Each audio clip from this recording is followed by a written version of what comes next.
எவ்வளவு போராட்டத்துக்கு அப்புறம் அந்த பொண்ணுக்கு அந்த சீட்டு கிடைச்சிருக்கு. அது எப்படி இன்டர்வியூ கொடுத்துருக்குன்றத நீங்களே கொஞ்சம் பாருங்களேன். இது வந்து நான் ரொம்ப ஹாப்பியா ஃபீல் பண்றேன். நீங்க எல்லாரும் சப்போர்ட் பண்ணனால எனக்கு அந்த அட்மிஷன் கொடுத்துருக்காங்க. அவங்க எல்லாத்துக்கும் ரொம்ப தேங்க்ஸ். அப்புறம் நான் படிக்கணும்னு ஆசைப்படுற வந்து லாயர். பட் படிப்போம்.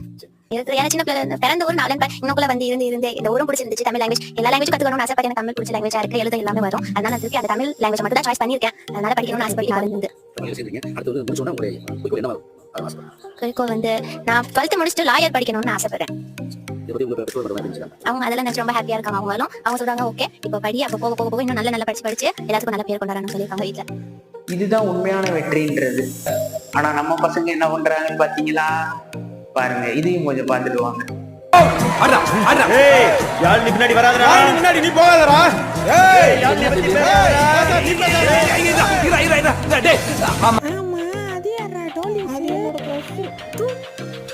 அந்த பொண்ணோட பல போராட்டத்துக்கு அப்புறம் இந்த வெற்றி கிடைச்சிருக்கு.